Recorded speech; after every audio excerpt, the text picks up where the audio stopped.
Bonjour à tous et bienvenue dans ce 8e épisode de notre émission Midnight Cowboys. Je suis toujours accompagné d'Axel, que je salue tout de suite. Bonjour Axel, j'espère que tu vas bien. Bonjour William, bah ça va très très bien. J'espère que nos auditeurs seront prêts pour cet épisode hyper violent. Et je dis pas ça par rapport au film. Même si on pourrait quand même le dire un petit peu sur ce film, puisque aujourd'hui, côté cinéma américain, nous allons vous parler film Bully. Bully, donc traduction littérale en français, harceleur. Euh, Bully, qui est en fait une histoire d'une bande d'ados paumés en Floride pendant un été moite et violent, qui décident de régler leur compte à un tyran de leur propre groupe, ce bully en question, et qui vont découvrir que passer à l'acte, c'est peut-être un peu plus compliqué que dans leur fantasme de potes qui fument des joints en regardant MTV. Le résumé. Résumé exceptionnel. Ouais, vraiment. Le film suit donc Bobby, hein, qui est un manipulateur violent qui terrorise ses amis, voilà, entre violence sexuelle, harcèlement moral, et compagnie, notamment en fait, harcèlement envers son meilleur ami de longue date, son meilleur ami Marty, qui est, sa première victime. Les autres ados finissent par comploter son meurtre, on le verra. On pourrait presque dire que le film est d'ailleurs, divisé en 2 parties, hein, c'est-à-dire, l'avant justement, l'avant-projection sur un potentiel meurtre et ensuite comment on va mettre en œuvre le meurtre. Mais pour le coup, on n'est pas du tout sur un polar à la Scorsese. Ici, tout est cru, assez banal et glauque, voilà, dans une esthétique comme je le disais en rigolant un petit peu juste avant, dans une esthétique qui rappelle, la télé américaine, hein, des années 90, un peu MTV. Et donc on est sur une chronique d'ados désœuvrés qui sont, confrontés à la vacuité de leur vie et de leur quotidien. Bobby and I have been friends since we were like almost born. Raped Allie. Treats everyone like shit. So what are you gonna do, Lisa? He's the source of everybody's troubles. Are we really gonna do this? This guy deserves to die.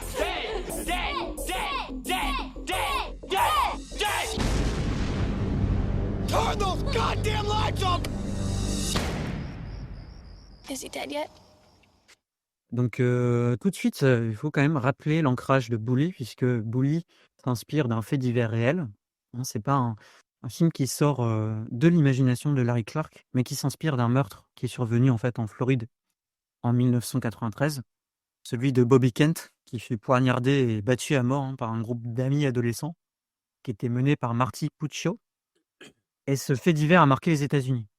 Voilà, c'est un fait qui convoque des jeunes de banlieue sans passif criminel, hein, qui sont issus de familles ordinaires, qui passent à l'acte dans un mélange d'ennui, de rancune et de bêtises un peu crasses.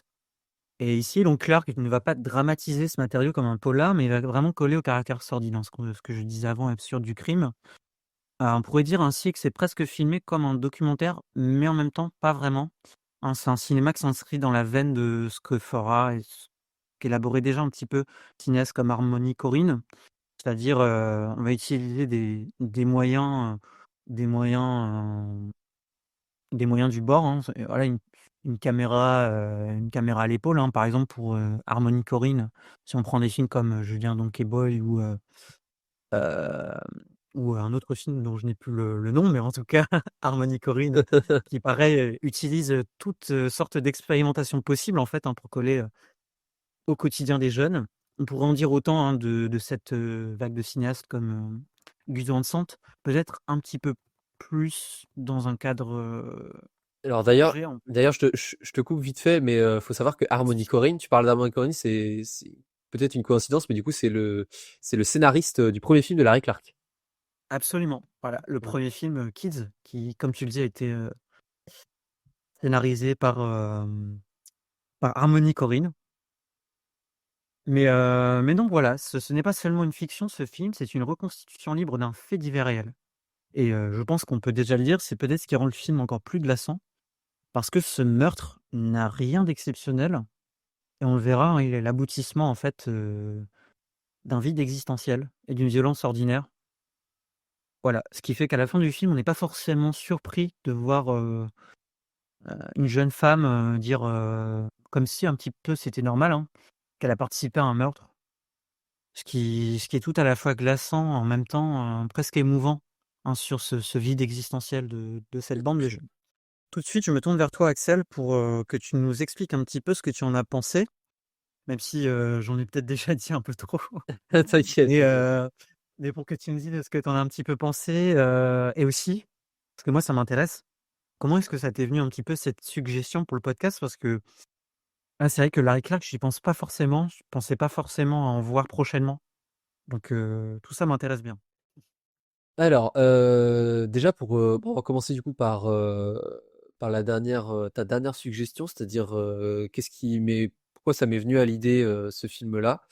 Alors faut savoir que moi je connais pas du tout, le cinéaste, Larry Clark, mais mais en fait, tout simplement, en fait, je me suis dit, qu'est-ce qu'il y a je sais pas, comme nouvelles éditions, récentes en fait, de Blu-ray et cetera qui sont arrivées. Alors pour le coup, ça c'est un petit peu moins récent, mais je sais que j'allais dire notre camarade, en tout cas l'historien très, très connu qui est Jean-Baptiste Aurey, fait une collection de Blu-ray qui s'appelle Make My Day et en fait, je regardais les films américains qu'il y avait dedans et je me suis dit: «Autant prendre, un film américain un peu moins connu que d'autres». Alors, Larry Clark est certes aujourd'hui, assez connu, je pense, pas du grand public, mais des cinéphiles. Mais, Bully, pour le coup, c'était un film que je connaissais pas du tout. Et en fait, en fait, quand j'ai vu le sujet du film, je me suis dit: «Bah, tiens, ça pourrait changer, de d'habitude». Alors, je m'attendais pas à ça quand j'ai vu, le film, hein, néanmoins. Mais, mais n'empêche que voilà, c'était le sujet qui m'intéressait et un cinéaste pour le coup que je connais pas du tout.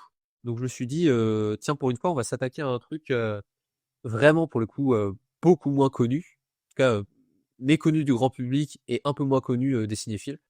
Qui est, en l'occurrence, ouais, le cinéaste, pardon, Larry Clark et le film, Bully. Et du coup, voilà, c'est pour ça que je t'ai suggéré, ce film-là. D'autant plus que c'est pour le coup, alors c'est une bande d'ados dans le film, mais c'est des acteurs, qui ont la vingtaine quoi, globalement, donc dans nos âges et je pense que, ça peut nous rapprocher encore plus émotionnellement de ce qui se passe, à l'écran et Ouais. heu et donc voilà, enfin c'est pour ça que je t'ai suggéré, ce film-là.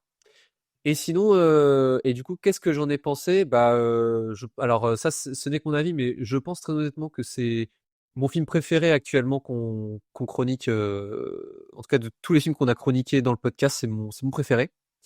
Je OK. pense que j'ai pris, une grosse, grosse tarte, dans la tronche, comme on aime bien dire.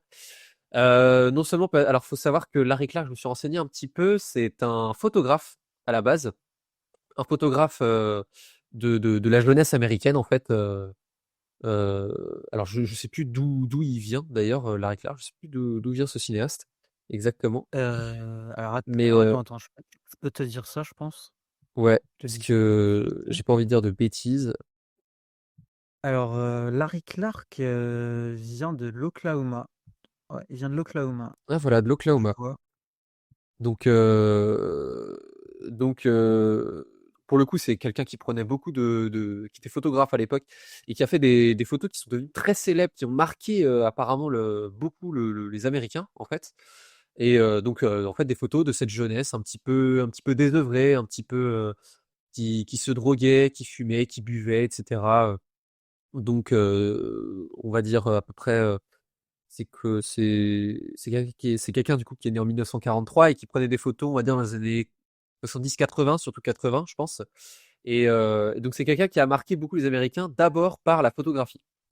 Et en fait, et donc il est devenu cinéaste finalement assez rapidement, puisque son premier film date des années 90. Et du coup, alors Bully, de quoi ça parle? Alors William vous en a parlé, mais moi ce qui m'a vraiment absolument, comment dire? Absolument marqué dans le film, dans un premier temps en termes de mise en scène, c'est, en fait la manière dont, en fait on ressent que ce mec vient de la photographie. Je sais pas comment dire, mais en fait il a vraiment un attachement particulier, au corps déjà de ces adolescents. Il a une manière de Ouais. les filmer, de s'approcher de ces corps-là qui est, je trouve, assez remarquable et assez prenante. En fait, c'est qu'on pourrait croire, par rapport au sujet, que ça soit un truc, assez, comment dire? assez distancié, assez froid, et cetera. Mais en fait, non, il a pas peur de plonger au cœur de cet événement-là et surtout de nous plonger avec ces adolescents au cœur de leur quotidien, de leur névrose, de la façon dont ils agissent entre eux, et cetera. Faut d'abord le dire, je pense, pour les auditeurs qui ne connaîtraient pas ce film-là, et encore moins Larry Clark, que c'est un cinéma très, très, très, très, très mal aimable. Donc, vous attendez pas à avoir des personnages attachants dès le premier coup d'œil, j'ai envie de dire. Non. Au contraire, on est au milieu de personnages qui sont vraiment dans une zone très, très amorale, pas Ouais, immorale, mais très plutôt amorale, très quoi. flou, hein. Ouais, très, très flou. Donc, assez indistinct, quoi.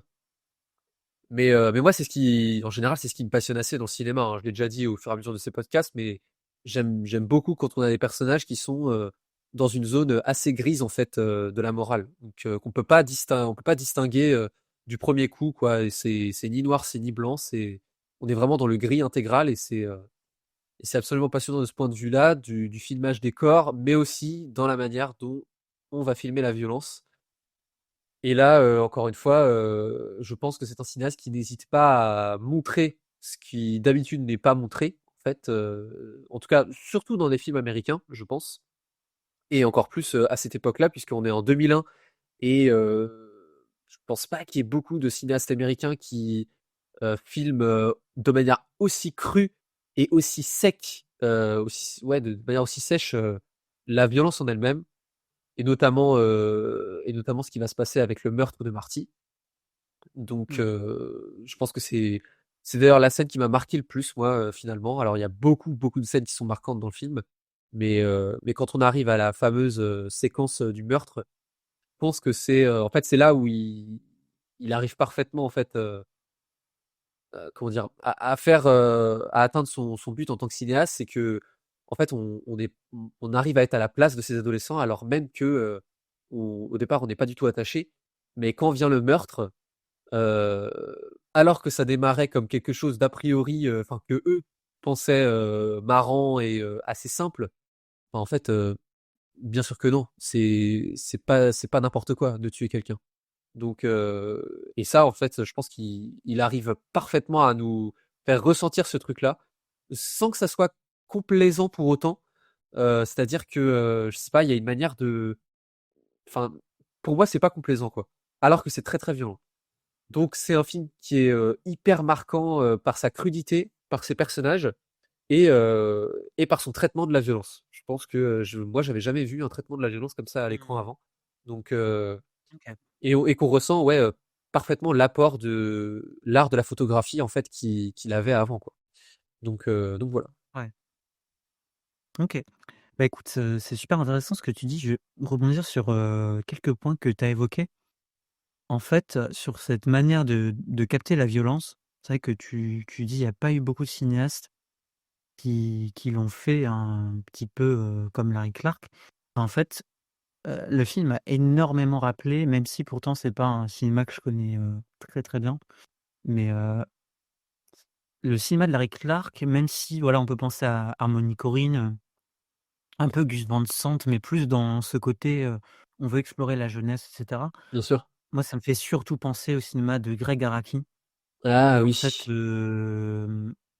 même si c'est en fait, c'est une manière différente, mais Gregg Araki, il a cette même manière d'aller creuser jusqu'au bout dans les retranchements, personnels, dans l'intime des jeunes qu'il filme Ah parce que et je dis ça c'est parce la que jeunesse aussi, hein, du côté de Greg Araki, c'est vrai. ouais, c'est C'est vrai. ça, bien sûr, c'est vraiment c'est les ados, violents, sexuels qui enfin, qui se cherchent, qui voilà, qui vont aller baiser à droite à gauche, hein, pour prendre même si c'est un thème vulgaire, mais c'est exactement ça. Parfois qui vont même vouloir se venger parce qu'on les a insultés. Là, je pense notamment à un film que j'ai vu cette année, que je recommande d'ailleurs, que j'aime beaucoup, un petit peu sous-estimé, j'ai l'impression, dans la carrière de Greg Araki, qui est, The Living End. The Living End, le titre en dit, très long d'ailleurs, hein, c'est déjà la fin, mais on va essayer de vivre la fin, on va essayer d'aller au bout, même si ça mène à rien. Même si je dois aller, tuer un mec qui m'a insulté, de pédé, bah, c'est pas grave, je vais aller tuer, même s'il y a la police et cetera.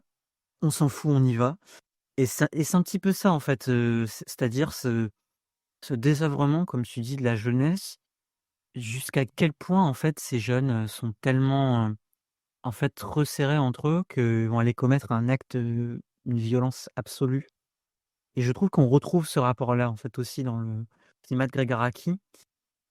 Après, j'ai pas vu de Dune Generation, mais je pense qu'à mon avis, sur ces films-là, Nowhere, de Dune Generation, il y a vraiment un rapport entre les 2 qui serait limite passionnant à étudier Ah, je pense qu'il y a des rapprochements à et faire, hein, c'est sûr, hein.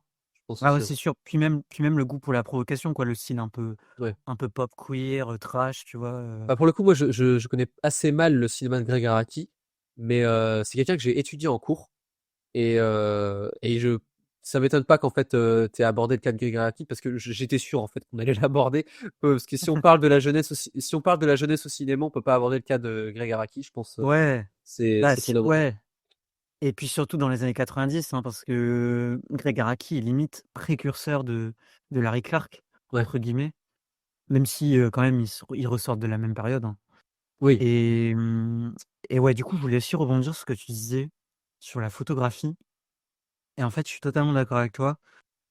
Pour moi, en tout cas, dans ce film, capte le corps vraiment comme un terrain d'exploration et la photographie met vraiment l'accent sur la chaleur des corps, soit par la lumière, dans la pièce. Je pense à une scène magnifique, magnifique, où en fait, on va dire qu'il y a la on va dire qu'il y a la jeune femme qui est la plus tournée vers le sexe qui, est en plein débat en fait, hein, ouais.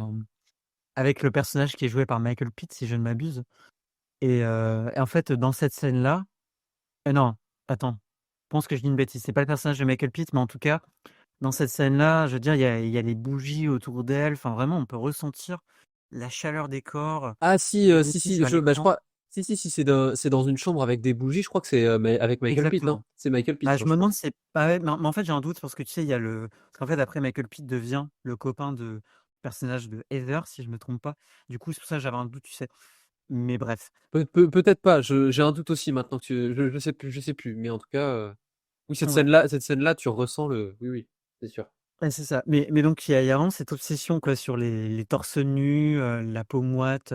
Vraiment, on vient filmer la sexualité et même pas idéalisée, en fait, hein, mais vraiment de façon crue et l'esthétique du documentaire qui vient aussi, du coup, indirectement de la photo, j'imagine, avec cette impression de vérité brute, en fait, hein, avec une lumière naturelle, une absence de stylisation hollywoodienne, bon, il y en a de temps en temps, hein, notamment, pendant la longue scène de meurtre, mais comme tu disais, c'est pas obscène non plus, ça reste quand même une lumière assez naturelle. Ouais, Ce qui donne parfois l'impression, que j'ai trouvé, qu'on assistait à des scènes réelles, quoi. Moi, personnellement, je pourrais totalement y croire, si on me disait que ce que je voyais, c'était un documentaire filmé, hein, ouais. je pourrais totalement y croire. Bah, d'autant plus Et qu'à la fin du film, alors je me suis renseigné parce que je savais pas, mais il me semble qu'en fait, à la fin du film, tu peux voir, dans la toute dernière séquence, tu sais, quand tu as les arrêts sur image, et bah, il me semble que tu as, parmi, quelques scènes, enfin quelques scénettes en fait à la fin, tu as, certains des vrais enfin certaines des vraies personnes en fait, heu, qui du enfin de l'événement réel quoi.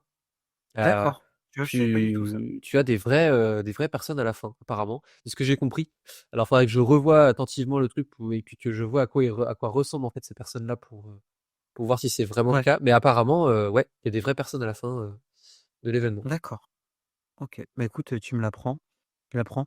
Puis c'est vrai qu'on l'a pas précisé, il y a certains acteurs qui faisaient aussi leurs preuves, même s'ils avaient déjà joué dans d'autres films, hein, mais qui sont encore un petit peu, sur le début de carrière donc Oui, mais ce qui n'enlève rien à la vigueur de leur interprétation, hein, j'ai envie de dire, du tout même, complètement. du tout. OK. Alors écoute, je posais quelques questions, j'imagine, mais qui je pense que ça peut être assez intéressant. En fait, qu'est-ce que toi t'en penses de notre rapport de spectateur aux images dans ce film? C'est-à-dire, est-ce que tu penses que la mise en scène est du côté des personnages? C'est-à-dire, quelque part, on adopte totalement leur point de vue ou est-ce qu'il y a quand même une distanciation, vraiment une distanciation qui est mise avec eux? Que personnellement, et je m'attends déjà à ta réponse, mais je retrouve un peu ce même rapport, que nous on apprécie beaucoup, qui est très controversé aussi, hein, par exemple sur un film comme, Spring Breakers.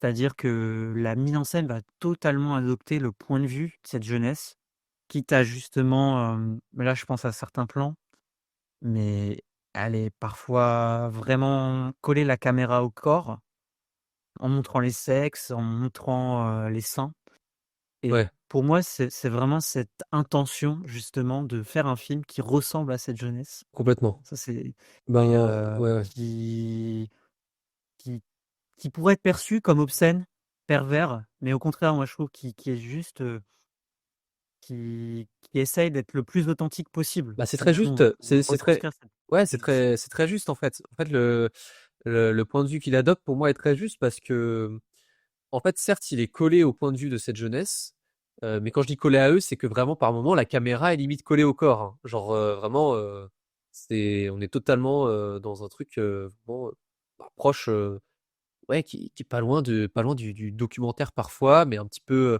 c'est un petit peu bizarre parce qu'on est enfin, on est vraiment très, très, très à côté et très collé au corps des personnages.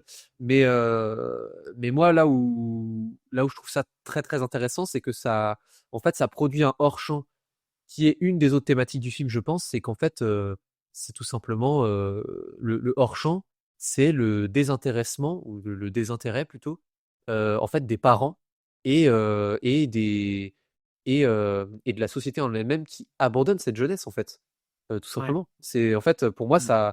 ça crée un fort hors-champ qui est incarné par ça, en fait. Du coup, c'est là où le film, en fait, joue coup double, un petit peu, si j'ai envie de dire. C'est que, comment dirais-je?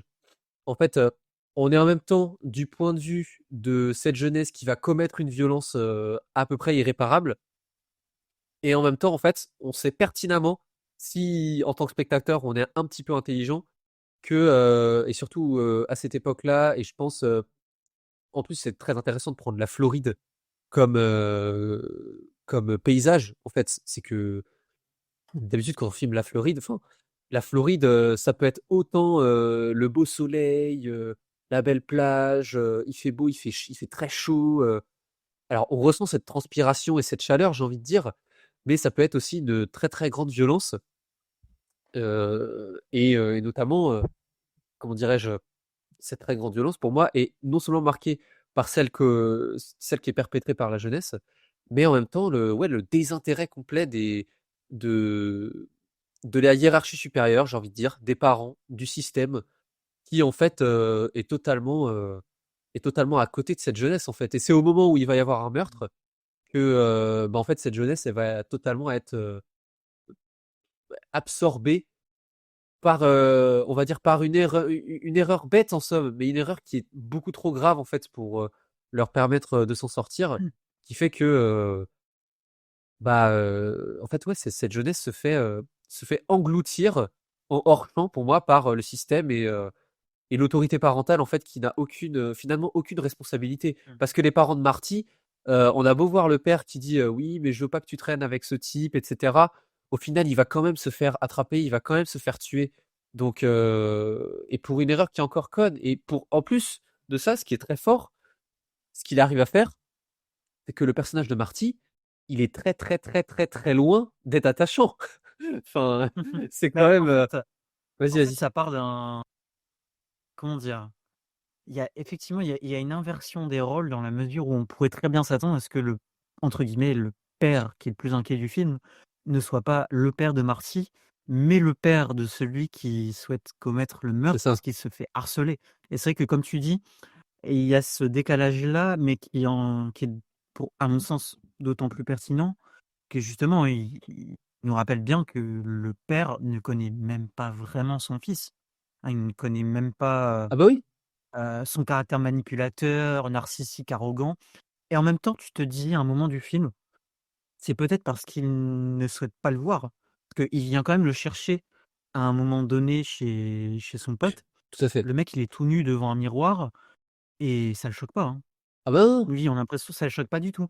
Donc moi, je pense qu'effectivement, il y a ce désintéressement, mais qui est plus parce que dans l'intérêt du père, c'est peut-être mieux de ne pas être confronté, entre guillemets, «l'aspect lamentable» de son fils, Ouais, c'est ça. histoire d'être bien et d'être rassuré sur sa perspective Ouais, professionnelle et cetera. c'est Parce que, in fine, ce qui intéresse que son père, c'est ce qu'il va faire après, c'est le futur. Il c'est ne ça. parle que du futur, mais il parle jamais du présent. C'est ça, C'est mais en ça le fait, truc. mais c'est ça où le film devient enfin, pour moi, c'est passionnant théoriquement parce que, enfin, théoriquement et même, de manière frontale, c'est qu'en fait, cette crudité, nous, on la voit en tant que spectateurs, mais en fait, les parents, ils sont et c'est pour ça que c'est en hors champ principalement, qu'on les voit pas beaucoup finalement, ces parents et même le système de manière générale, à part à la fin.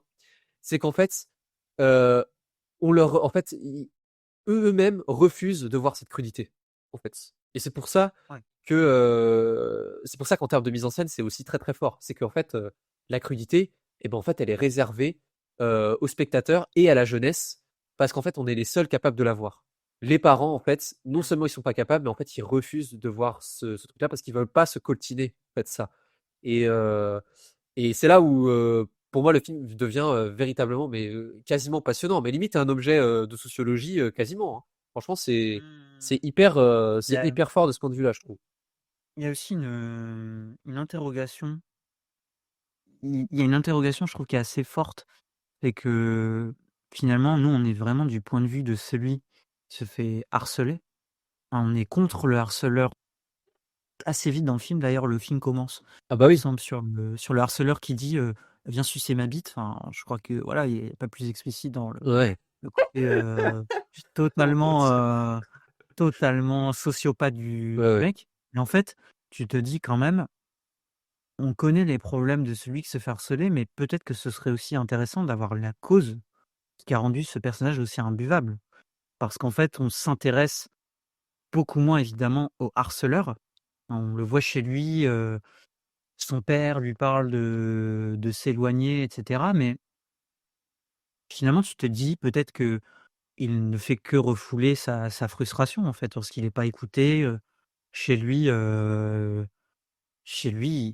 entre guillemets, on le traite comme un moins que rien et en fait il veut exprimer ça par une violence constante, une violence sexuelle, physique, mais le film ne nous permet pas de la voir et en même temps, c'est presque un petit peu, à la fois implicitement, je pense, involontairement, presque critique de ce genre de récit parce qu'on ne s'intéresse pas au passé, violence, peut-être domestique, je sais pas, mais en tout cas du passé de ce mec-là, parce que le protagoniste, c'est pas le harceleur, c'est celui qui se fait harceler, Bien qui sûr. devient tout aussi répugnant, hein, Ouais, finalement, hein, que le mec exactement. qui se fait harceler. Parce que, faut quand même le dire, mais rien n'excuse d'aller tuer, surtout comme ça, Bien un sûr que type. non.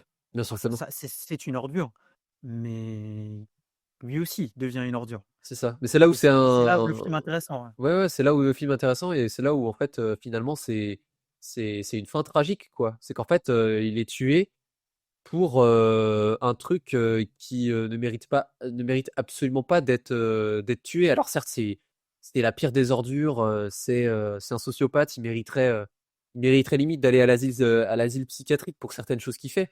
Mais n'empêche que, ça n'excuse en rien de faire un meurtre, qui plus est, à plusieurs, parce que c'est un meurtre collectif, heu, Prémédité, hein, prémédité, totalement collectif prémédité. et dont le enfin, je trouve, encore une fois, pour en venir à la séquence en question, est, hyper violente et marquante. Enfin, moi, j'ai rarement vu une scène de Oui, oui. meurtre aussi, marquante, dans un film, parce qu'en fait, comment dire?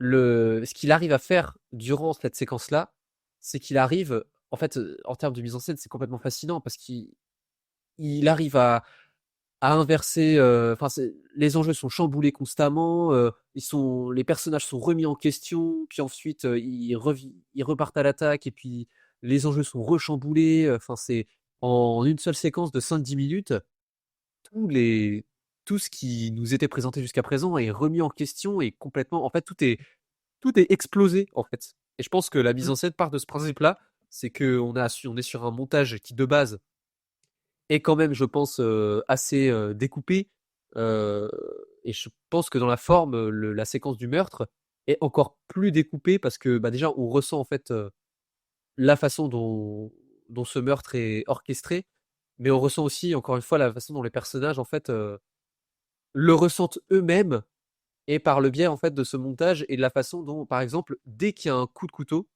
on voit, une des jeunes, filles, je sais plus comment elle s'appelle d'ailleurs, qui est derrière la voiture et en fait qui se recroqueville sur elle-même, tu sais? Limite en position C'est fœtale marrant sur le que tu côté parles parce ouais. et ça c'est hyper marquant je trouve et limite, limite choquant mais ça marque beaucoup quoi, je trouve. Mmh mh. Non, mais je suis entièrement d'accord avec toi, même pour te dire, je comptais en parler justement de ce moment, qui revient parce que, c'est pas seulement un plan, hein, c'est sur plusieurs plans où on la voit, comme ça, heu, dans la voiture, totalement terrifiée. C'est si je me trompe pas, c'est Heather du coup, la copine du personnage de Michael Pitt, qui est dans cette position-là, qui est vraiment terrifiée, limite, tétanisée C'est ça. et je trouve que c'est important, ouais, d'avoir ce entre guillemets, ce point de vue qui contredit justement Ce contrepoint, ouais, de complaisance. totalement, Voilà, c'est un totalement. contrepoint.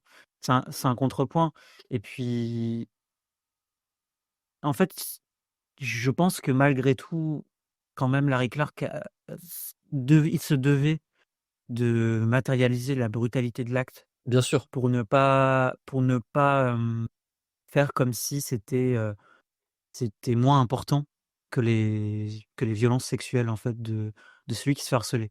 La séquence est horrible, mais elle est horrible presque autant, si ce n'est plus, enfin, finalement, heu, je dirais même plus que tout ce que fait, le Bah, harceleur exactement. C'est là où c'est très fort, voilà. c'est que c'est là où c'est très fort, c'est qu'en fait, jusqu'à cette séquence-là, en fait, on n'imagine pas que la séquence va être filmée comme ça. Parce que, en fait, Ouais, les personnages sont en train de dire: «Oui, mais de toute façon, ça y est, on l'a bien orchestré notre plan, c'est bon, ça va être vite fait, bien fait et puis après on le balance dans le lac et puis de toute façon il sera mort donc au pire, mmh, voilà, on récupère nos armes et puis il y aura ouais, aucune trace et de toute façon ils disent même: «Il va se faire bouffer par les alligators donc il y a aucune chance machin qu'ils mais le ouais, retrouvent et totalement. tout» Et et donc et sauf en qu'en fait, fait sauf qu'en fait, quand arrive la séquence du meurtre, non seulement ça se passe pas comme prévu, mais en plus la séquence est tellement violente qu'on en vient à se dire: «Mais non en fait». mmh, en fait, ce qui est fou, c'est que le mec est mort juste, en fait, avec le coup de couteau qui est infligé au départ. Mais c'est pas suffisant. Bah non. Lui donner un coup de couteau, il faut aller, lui redonner un coup de couteau. Il faut le frapper avec une batte de baseball, puis le mettre dans enfin dans l'eau quoi, hein, concrètement, hein, pour se faire bouffer par les alligators, puis vérifier qu'il y a plus de traces, puis se dire que: «Ah merde, j'ai peut-être oublié qu'il tenait le couteau parce qu'il faut pas laisser de traces. Attention aux empreintes».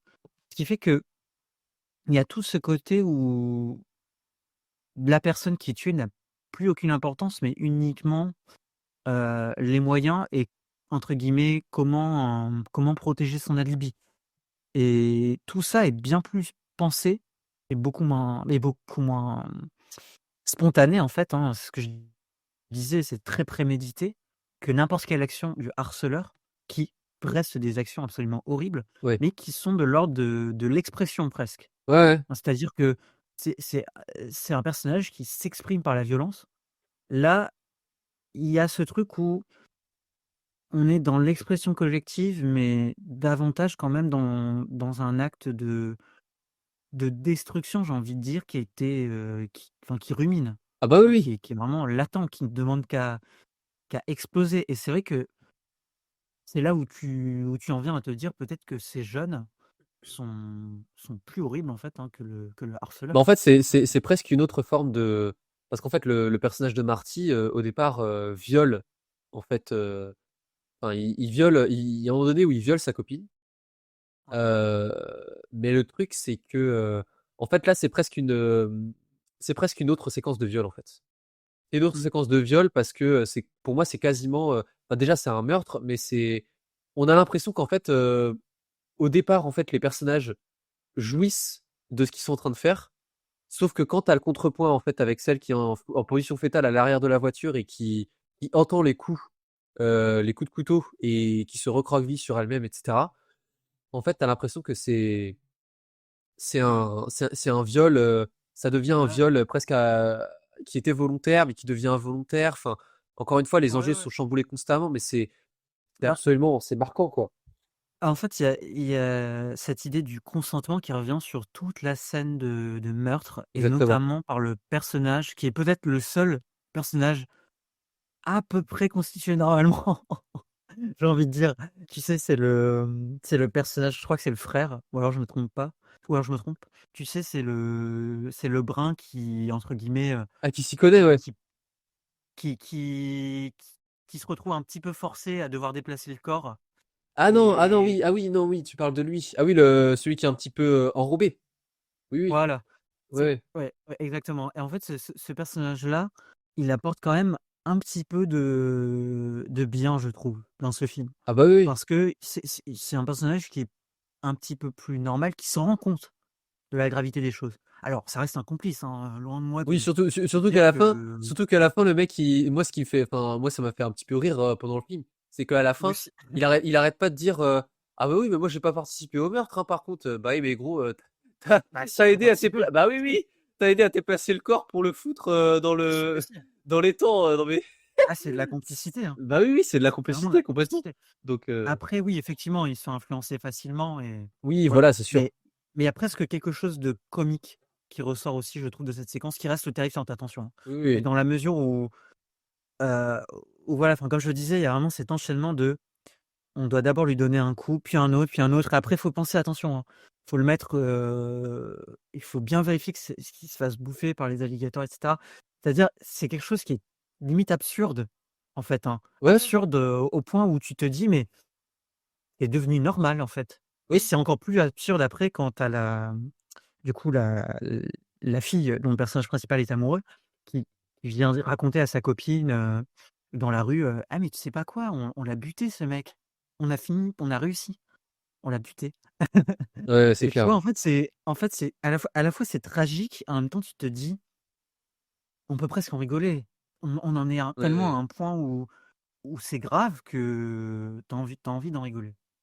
Ah bah oui, oui. Ah mais c'est en fait c'est presque absurde. C'est à la fois absurde et tragique en fait. C'est là où Ouais, c'est un double, c'est presque un paradoxe en lui-même quoi, en termes de d'émotions ah bien sûr. revendiquées dans le film. Mais ouais ouais, cette séquence-là est absolument, je pense franchement quasiment vertigineuse pour moi. Et le Ouais, truc c'est que ouais, encore une fois, pour moi, il y a ce truc très marquant de, on est constamment avec la jeunesse, mais on sait, en plus, c'est bizarre, mais je trouve qu'en tant que spectateur, une fois que le meurtre est fait, on sait pertinemment qu'en fait, ça va mal se finir parce qu'ils vont se faire choper, parce que c'est mort, en fait. C'est mort parce que on sait que l'autre, il a laissé son couteau dans enfin, son étui de ah couteau, je oui, sais plus quoi, dans la mmh, nature, donc on sait que de toute façon mmh, que c'est mort. bien Et sûr. puis en plus de ça, si jamais ils sont chopés et qu'ils balancent, un des types, enfin qui les a aidés en fait finalement à commettre, ce meurtre, celui qui s'y connaît là, je sais plus comment il s'appelle, mais qui a un brin aussi, qui a des tatouages, tu sais? Oui, Et oui, oui, en mmh, fait, ce type-là leur dit aussi, «Bah non, mais de toute façon, c'est mort pour vous parce que si vous avez pas intérêt de vous faire choper parce que si vous vous faites choper, je sais que vous allez me balancer et en fait mmh, vous allez mourir parce que je suis un mec, c'est limite un mec de la mafia en plus ce type-là. Donc de ouais, toute façon, bien sûr. dans tous les cas, En fait, c'était tragique, quoi. pour moi, on sait très bien que tout ça va finir mal. Bon, on s'en doute un petit peu, hein, évidemment, mais je dirais qu'il y a une scène qui l'illustre déjà un petit peu avant que ça arrive et qui le fait d'une manière, brillante, qui me rappelle une des mises en scène qu'on retrouve dans Elephant de Gus Van Sant. C'est ce travelling circulaire sur chaque personnage. Tu sais, au moment où justement tu cet amateur qui se la joue un petit peu gangster, qui est, on peut le dire, qui est un peu ridicule, hein. Oui, Qui oui. essaye d'imposer son autorité, mais du coup, ce travelling circulaire sur les visages des personnes où en fait le mec rappelle qu'il faut quand même, déjà prévoir à tous se donner un Ah oui, alibi oui, je me souviens de la scène. et Oui, savoir oui, ce qu'on doit faire j'ai et la cetera oui, oui. et je trouve que ouais, c'est une mise en scène comme ça, la caméra qui tournoie, l'impression que c'est pas trop où s'arrêter en fait, hein, quel personnage, C'est ça. qui est vrai et en fait, tu te dis déjà: «Mais qui est coupable?» Tout le monde est coupable. qui va vraiment encaisser ça, qui va devoir s'y mettre, finalement, c'est le mec le plus camé qui donne enfin, le premier coup, quoi, ce qui est totalement absurde, hein. Je pense que là, à partir de ce moment-là, tu te dis déjà: «OK, c'est mort. Oh bah C'est oui. mort, en fait». Ils mettent ça dans les mains d'un drogué, c'est juste, c'est pas possible. C'est mais alors par contre, il y a une remarque qui est faite justement par ce personnage un peu ridicule là, qui se la joue gangster et il le dit plusieurs fois. C'est qu'on parle pas d'un jouet, on parle d'un meurtre, on parle d'une personne et cetera et en fait, c'est exactement ça. Ah bah oui, C'est-à-dire que les personnages considèrent la personne limite comme un jouet, hein. C'est en fait, c'est plus une personne à leurs yeux. c'est ça. Ce qui est dur, c'est de voir que pour le personnage qu'on suivait dès le début, qui encaissait, qui quand même se montrait émotionnel, le fait de passer à l'acte, ça demande pas tant que ça, en fait, à ses yeux. Il le fait quand même assez rapidement, il a pas peur non plus, alors que si on compare même avec le type qui se fait harceler, il voit des inconnus, il lui dit quand même: «Ah mais qu'est-ce qu'on fait là, en fait? Je connais pas ces personnes-là». Évidemment, ça reste un sociopathe, mais disons qu'il a une réaction qui me paraît limite plus sensée. Ouais, Là où c'est vrai que les autres, ils sont vraiment mais dans la frénésie, quoi. C'est-à-dire qu'ils sont c'est ça. ils sont tellement bien ensemble, même si ce qu'ils vont faire, c'est horrible, qu'ils y vont ensemble. C'est inconscient, quoi. L'inconscience, Voilà, c'est ça. de la jeunesse, quoi. Ouais, Mais une inconscience qui, encore une fois, pour moi, c'est dû, ouais, à ce en même temps, à cette énergie qui est revigorée, qui est représentée par la mise en scène, mais aussi, ouais, ce désintéressement, ce désintérêt, cet engouffrement, en fait, dans un système, qui n'ose pas les regarder, une autorité parentale qui ouais. refuse de les regarder aussi et en fait, au bout d'un moment, le laisser aller prend le pas, quoi. Donc Ouais. forcément, Puis il y a quelque c'est chose que je trouve assez c'est peut-être ce qui me «bouleverse» entre guillemets sur ce film, je te dirais, l'idée d'avoir un rôle. Parce qu'en fait, pour moi, tous les personnages du film essayent de se donner un rôle. Dès le début du film, quand on suit les 2 jeunes femmes, tu vois, oui, dans le supermarché, les 2 revêtent, j'ai envie de te dire, un caractère et une image d'elles-mêmes qui n'est pas totalement, la leur.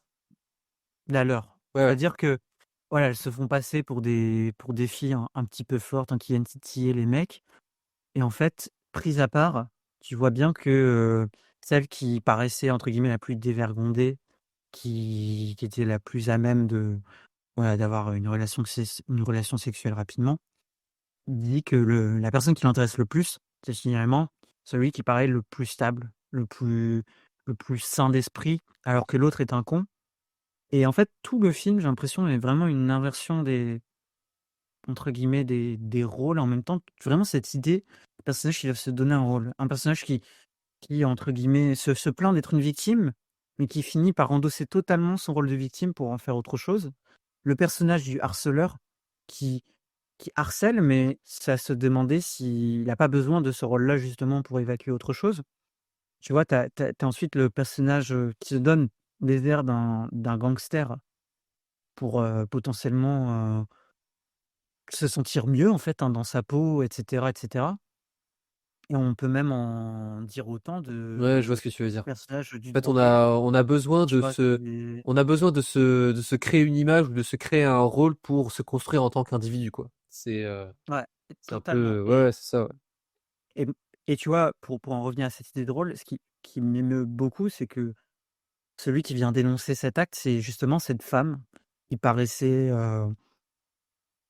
entre guillemets, ouais, un petit peu, enfin totalement confiante, qui n'a peur de rien et qui vient dénoncer le crime, qui se retrouve totalement affectée, en fait, bouleversée par l'acte. Ouais, Alors que en soi, jamais, tu vois, moi je me serais dit ça, en fait, au début du film, mais qui vraiment, exprime tout ce qu'elle ressent, quoi, qui là est totalement à côté. ouais, Totalement à côté et non, vraiment, ouais, enfin, toute cette idée-là, je trouve est superbement non seulement mise en scène, parce qu'on est dans ces chambres avec eux, on passe du temps avec eux on ne s'intéresse qu'à eux, en fait et du coup, on apprend de leur subtilité, de leurs traits de caractère pour, justement aller percer un petit peu cette image qu'ils ont essayé de se construire, Ouais. qui se retrouve abîmée, qui se retrouve, détruite, en fait, à la fin de à la fin du film. Oh, je suis d'accord avec toi, t'inquiète. Ouais, c'est vraiment, tr c'est vraiment très, très beau, hein, franchement, Ah bah, oui, oui. Ah oui, non, mais en plus, moi, enfin, on en a même pas enfin, on a un petit peu, parlé vite fait, au tout début, de ce podcast. Mais, je sais pas si c'est pareil dans les autres films de Larry Clark, mais il y a une puissance du casting qui est, heu, qui est quand même démentielle, hein. Parce qu'arriver à jouer, enfin, que ça soit Marty, que ça soit, tous les autres, hein, Bobby, que ça soit même, Donnie joué par Michael Pitt, mais aussi les filles, que ce soit Lisa, que ce soit Ali, que ça soit, enfin toutes les autres, hein, de toute façon. Mais, enfin, je trouve qu'on n'a pas l'impression enfin, tu vois, moi je connais Michael Pitt parce que, enfin, je connais Michael Pitt en tant qu'acteur parce que je l'ai vu dans Boardwalk Empire. Je sais qu'il joue dans le remake de Funny Games US en l'occurrence, de Michael Haneke, etc. Donc je connais l'acteur, mais pourtant, à aucun moment j'ai pensé à Michael Pitt quand je voyais le film, quoi. Il était vraiment dans la peau du personnage et c'est ça avec tout le casting, quoi. Il y a, je ouais. pense, c'est les acteurs ont vraiment un rôle primordial à jouer dans la puissance émotionnelle du film, quoi. En tout cas, je pense que c'est vraiment très, très, très, très important. Je suis d'accord avec toi, chaque acteur, est vraiment sied vraiment à son rôle et on y croit à la fin. Ouais, ouais, complètement, ouais. C'est vrai qu'à la fin, on y croit, hein, c'est et en fait, il faut voir ce film comme une véritable chronique sociale, heu, voilà, sans dramatisation. Une Hein, chronique c'est vraiment sociale ultra violente, hein, préparez-vous, parce que ouais, vraiment. ultra violente, il y a pas de musique d'ailleurs, dramatique. Je dirais qu'il y a pas de suspense non plus et ce serait pas le lieu d'en mettre, hein. Ce serait là, pour le coup, je pense que s'il y avait suspense, ce serait indécent. Ce serait pas correct de faire du suspense sur ce film. Mais au contraire, je pense qu'ici, le temps mort est un moteur narratif. Hein, Exactement, justement, exactement. ces longues séquences d'ennui, ces discussions qui semblent plates, Ouais, c'est ça. les errances des personnages qui restituent, voilà, Bah ça, pour le coup, c'est le, cette vacuité, ouais, dans la c'est le jeunesse. côté, c'est le côté moderne du film en fait. Pour le coup, il est très moderne là-dessus, quoi. C'est-à-dire que il a pas besoin, comment dire, de construire des séquences comme le cinéma hollywoodien classique le ferait. C'est vraiment, on est proche. Je pense qu'on n'est pas loin en l'occurrence enfin, à certains moments de ce que peut faire un Cassavetes, tu vois, par exemple. Enfin, je pense Ouais. en termes de mise en scène et de construction narrative, si tant est qu'il y en ait une. Mais en tout Mmh. cas, Ouais. c'est assez proche à ce niveau-là, ouais, je pense. Ouais, c'est pas faux. Non, non, c'est pas faux, c'est vrai, c'est vrai, c'est vrai. C'est vrai que Cassavetes, pour prendre, un film comme Shadows, par exemple, ou pas un comme ça, on observe la jeunesse. Alors bien sûr, on n'est pas dans quelque chose, d'aussi stylisé quand même, parce que c'est Oui, en noir et blanc, c'est fait avec beaucoup moins de moyens, mais c'est vrai qu'il y a cette volonté d'aller au plus près de la jeunesse, de c'est de ça. voir leur quotidien qui oui, il fait penser, surtout avec la part d'improvisation, heu Et surtout de regarder, de véritablement, enfin, j'ai pas d'autre mot, ouais, de regarder ces personnages, quoi. De les regarder mmh, vraiment, dans toutes leurs émotions, dans tous leurs émois, tous leurs mmh, sentiments, et heu s et ça, c'est ouais, c'est quelque chose qui, de toute façon, moi, personnellement, dans mon rapport au cinéma est fondamental, mais dans ce film-là, m'a beaucoup marqué, ouais. mmh. Ouais, et sans nous dire quoi penser, surtout, hein, Exactement, pas du tout exactement. de Il juge jamais ses personnages. Il les juge mmh, jamais. Mais ça, c'est fondamental et je pense que c'est pour ça qu'il est aussi proche d'eux. C'est que, à mon avis, s'il y avait une distanciation, trop, comment dire? S'il y avait trop de distanciation, on aurait vu du jugement, je pense. Alors que là, mmh mh. pour le coup, il y en a vraiment pas du tout, et pour le coup, en tant que spectateur, on sait très bien que ce qu'ils font, c'est mal et cetera. Il y a pas besoin de il fait confiance au Ouais, spectateur, quoi.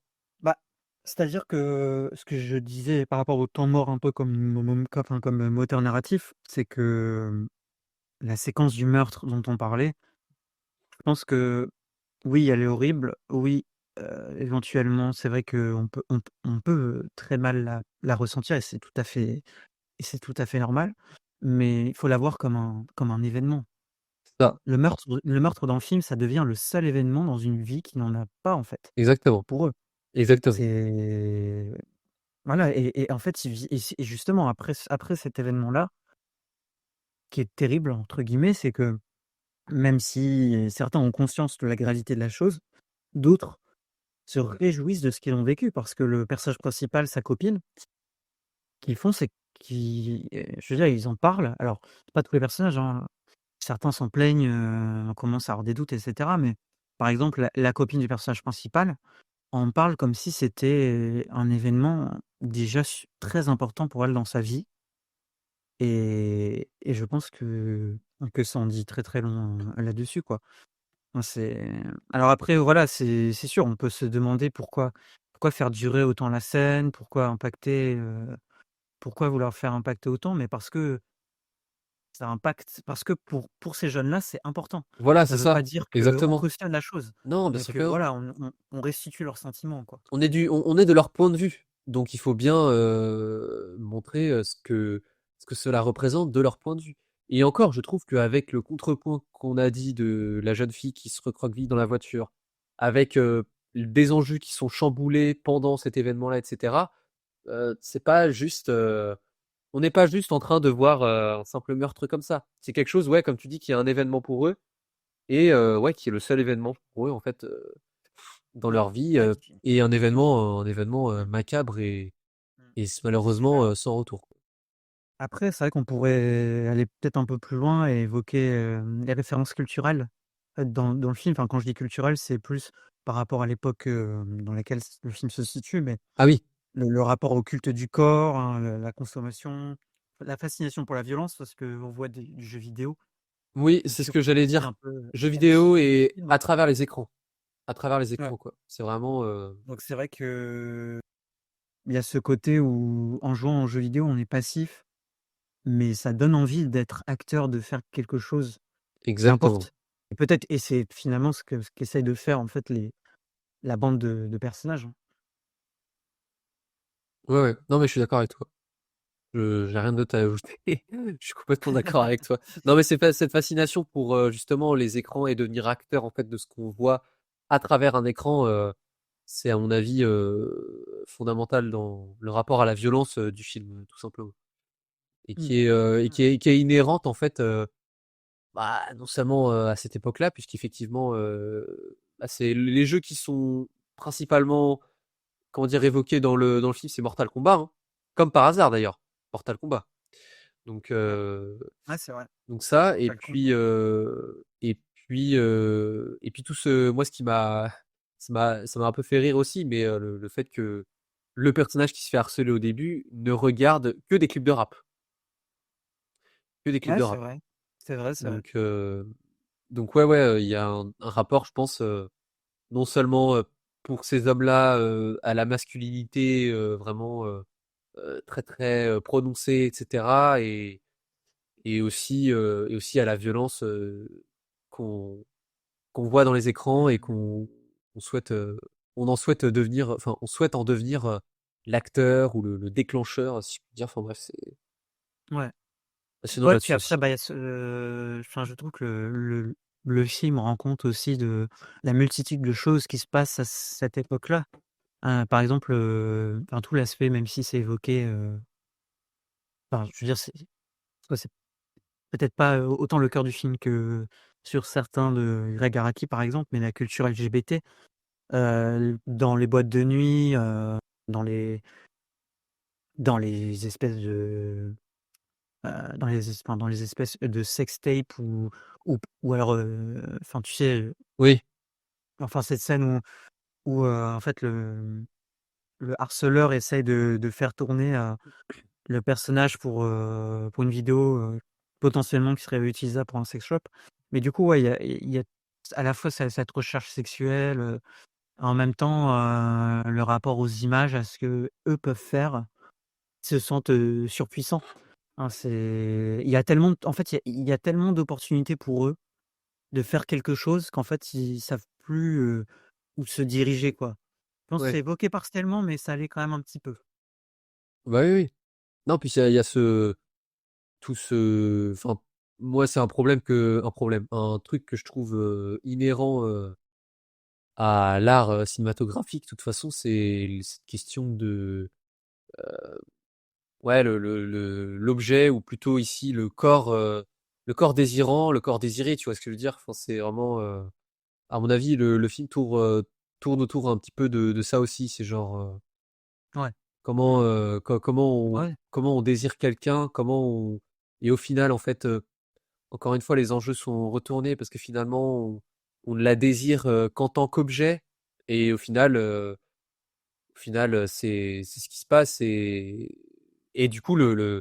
ce comment dire? Ça s'en voit retourner quand la question du meurtre est évoquée et que là, à leur tour, cette jeunesse, en groupe, presque collective, prend un être humain pour un objet. Ce type-là, finalement, Mmh.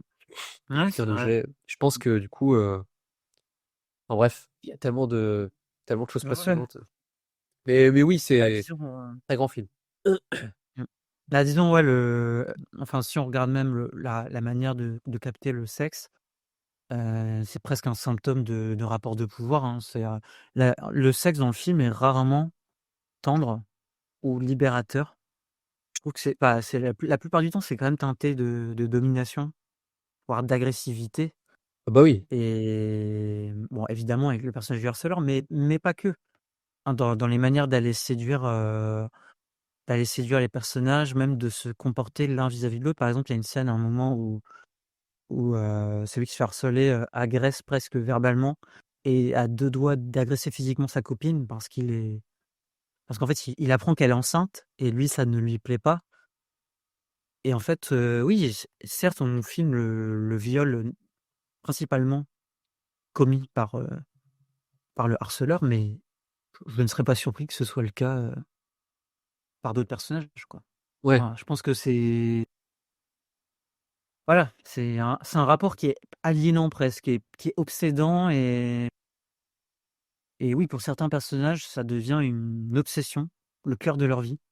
c'est Bah, ça. typiquement, cette femme en question que j'évoquais, qui est un personnage, peut-être le personnage le plus émouvant pour moi, mais qui a besoin du sexe, finalement, pour Ouais, exister. c'est ça, ça. Qui a besoin du sexe. Alors c'est triste parce elle se fait violer d'une manière horrible, hein, d'ailleurs scène, Ah on oui, n'a c'est pas on horrible. n'est pas revenu sur cette scène-là, mais c'est une scène, terrible qui dure, je sais pas, 2-3 minutes. Ah bah, en fait, non seulement elle dure pas longtemps, mais en plus, la fin de la scène et le fait que, en fait, elles disent, juste après à sa meilleure amie, enfin sa meilleure amie, on suppose sa meilleure amie, mais qu'elle lui dise, direct quand elle sort de la chambre, sa meilleure amie voit qu'elle va pas bien et tout et elle lui dit, «Ah bah, en fait, il m'a violée là, en fait. Il m'a violée». Elle est en train de du coup, elle est en train de pleurer et sa meilleure amie, la réaction qu'elle a, je crois qu'elle lui dit un truc du genre, «Ah bah, en même temps, je te l'avais dit, hein, que ce mec il était bizarre» et puis elle est à moitié en train de rigoler, alors qu'en fait, elle Ouais. vient de se faire violer.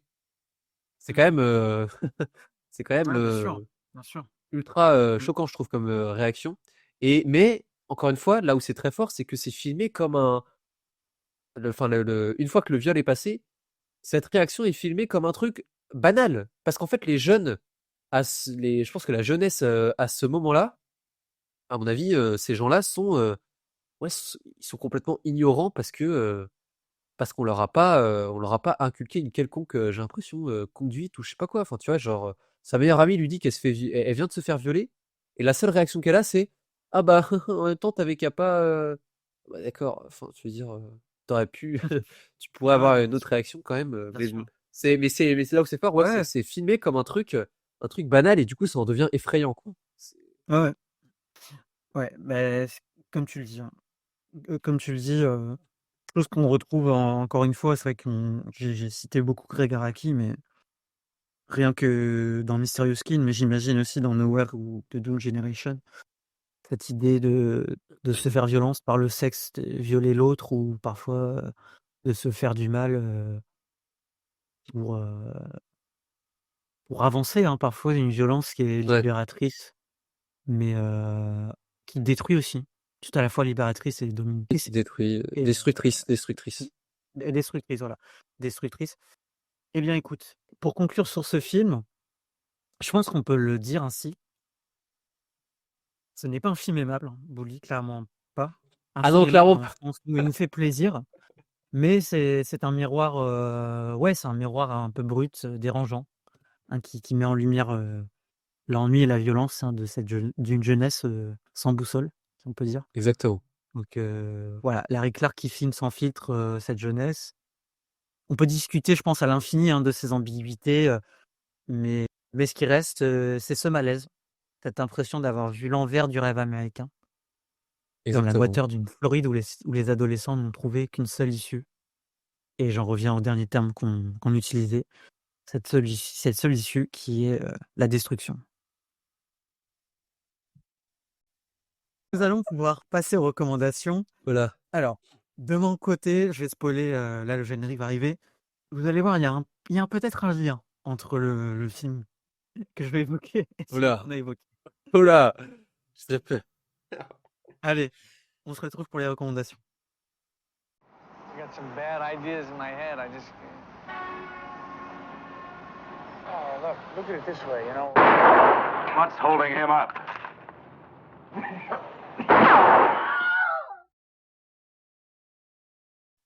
Pour entamer ces recommandations, je me tourne vers toi, Axel. Fais-nous part d'une recommandation. Alors, Alors. peut-être plus joyeuse ou toujours un peu dans la même ambiance, je sais pas. Non, non, c'est un peu plus «gay» entre guillemets, même si, on n'est pas sur, le truc le plus gay du monde non plus, mais ça n'a rien à voir avec, du Larry Clark. Puisque, je vais vous parler de, Duel au soleil de, King Vidor, que j'ai découvert, du coup, alors c'est, je crois, mon deuxième ou troisième film de King Vidor, si je dis pas de bêtises, que j'ai découvert en début de ce mois-ci là. Donc, il s'agit là d'un western, donc de King Vidor, comme je vous l'ai dit. Que dire à part, alors je sais qu'au niveau des recommandations, on essaie d'être, court un minimum. Donc pour ceux qui connaissent pas Duel au soleil, c'est un film donc, de 1946, qui est en même temps un western pardon, et en même temps une espèce de film romantique, pour pas en dire plus. Et en fait, donc de quoi ça parle Duel au soleil? Ça nous parle d'une, jeune femme qui s'appelle Pearl et qui, après l'exécution de son père, est recueillie par le clan, McCandless, alors je sais pas si je le prononce, bien. Et il se trouve que quand elle est recueillie par cette famille-là, heu, elle se retrouve entre, 2 comment dire?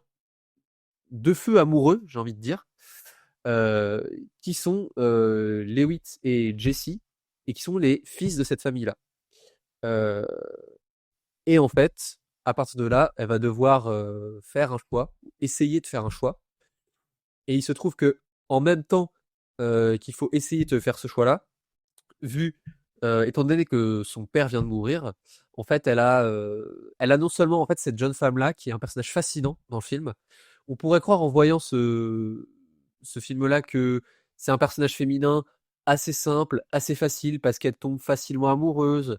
Elle est prise entre 2 feux amoureux comme j'ai dit et elle doit choisir, donc on croirait un truc un peu à l'eau de rose, sauf que pas du tout, parce que plus le film va avancer, plus les enjeux vont devenir compliqués.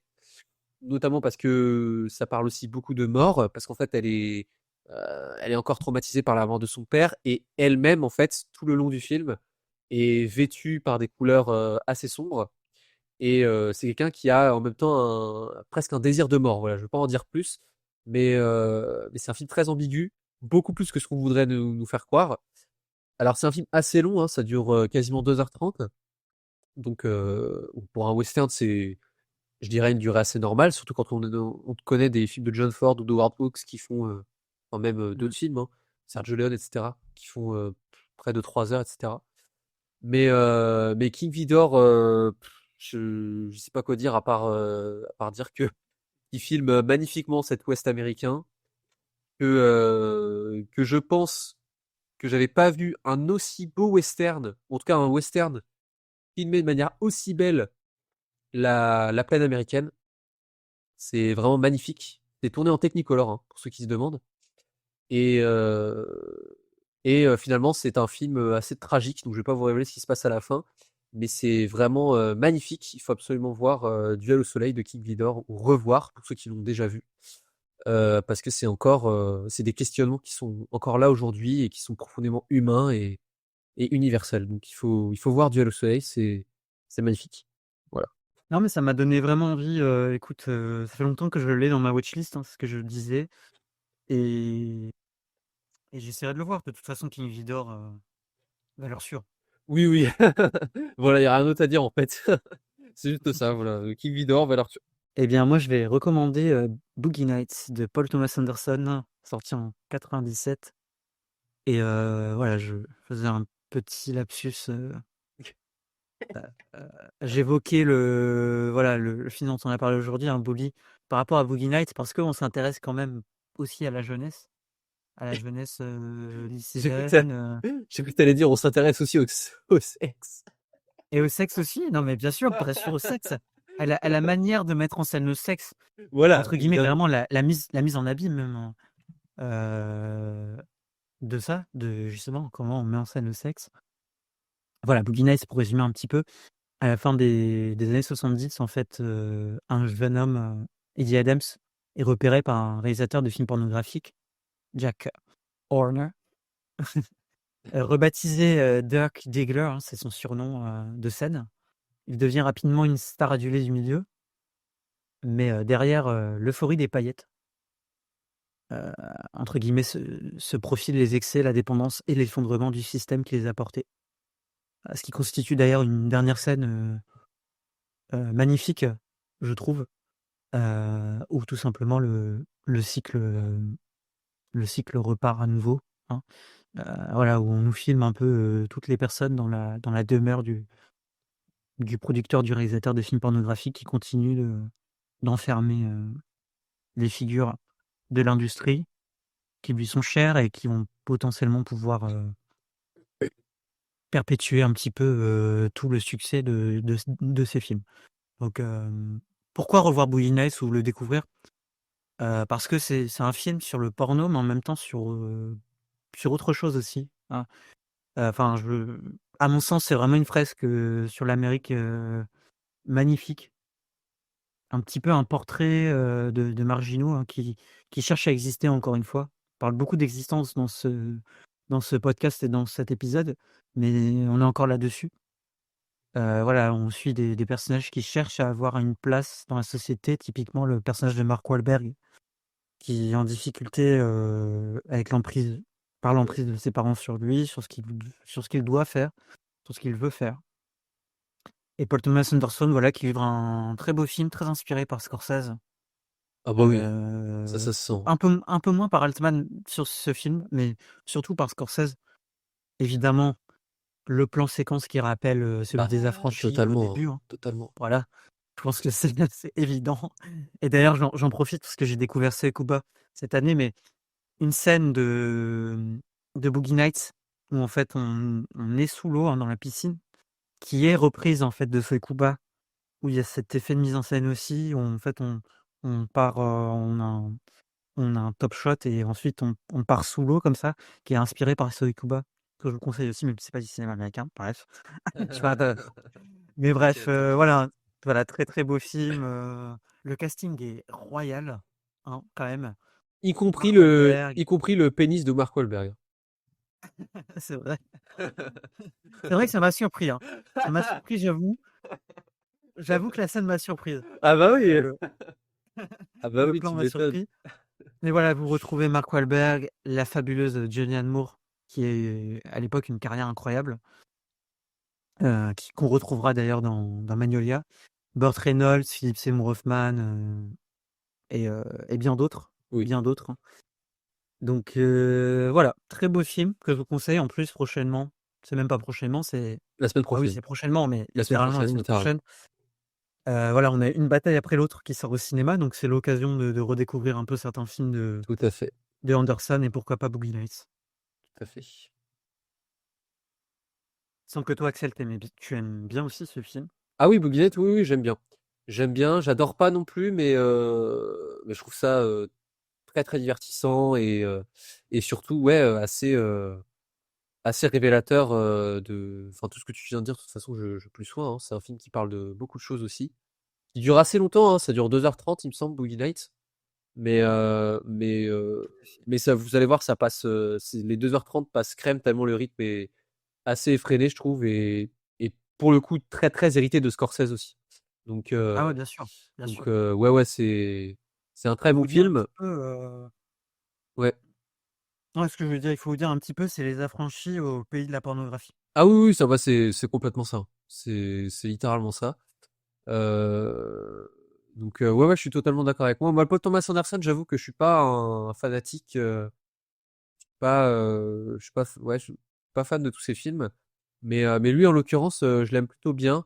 Avec, allez, on va faire un petit top 3 avec Phantom Thread et Punch Drunk Love, ouais, c'est parmi mes préférés. Ouais. De bons choix. Voilà. Donc, mais oui, oui, je vous recommande aussi Boogie Nights, c'est très très bien. Si vous êtes prêt à voir encore beaucoup d'ex, pas de la même manière que dans Bully, mais effectivement, c'est un très bon film. C'est un très très bon film. Mmh. Ouais, beaucoup de sexe et quelques scènes un peu, même très difficiles, je trouve, à regarder, concernant la mort de certains personnages. Ah oui, oui, oui, oui. Ouais, ouais, faut quand même, Je vois de s'en qui tu parles, je accrocher, vois de qui tu parles. voilà, donc on peut conclure cet épisode de podcast. On peut Tout à conclure, fait. c'était fort plaisant, hein, je pense. Bah, ouais, ouais, c'était carrément, c'était hyper intéressant de revenir sur, Bully, du coup. Bully, peut-être c'est mieux effectivement. Ouais, Bully, si on Bully, prend l'accent, Bully effectivement, l'accent c'est mieux de américain. ouais, effectivement. On est un podcast, quand même centré sur le cinéma américain, faut qu'on ait un accent, absolument, Ouais, irréprochable, ce qui n'est absolument pas le cas. Mais, non, non, mais, oui, oui, on fait au mieux. je pense que de toute façon vous l'avez compris si vous avez écouté ce podcast en entier, on vous recommande, chaudement Bully. Après, garde quand même à certains auditeurs qui auraient du mal avec la violence au cinéma. Je tiens quand même Oui, à dire que, enfin, trigger warning, hein, vous allez voir ouais. tous les trucs les plus violents que vous connaissez, vous allez les voir dans le film, hein, c'est pas compliqué. Donc Violence physique, sexuelle, hein, les 2. voilà, voilà. Donc, enfin, c'est pas pour rien que le film est interdit au moins de 16 ans, de toute façon. Donc voilà. Mais trigger warning Et quand puis, même. Et puis on vous recommande, ouais, on vous recommande chaudement non seulement ce film-là, mais également les recommandations qu'on vous a faites. Et, ouais. puis on vous dit à la prochaine pour un prochain épisode, tout simplement.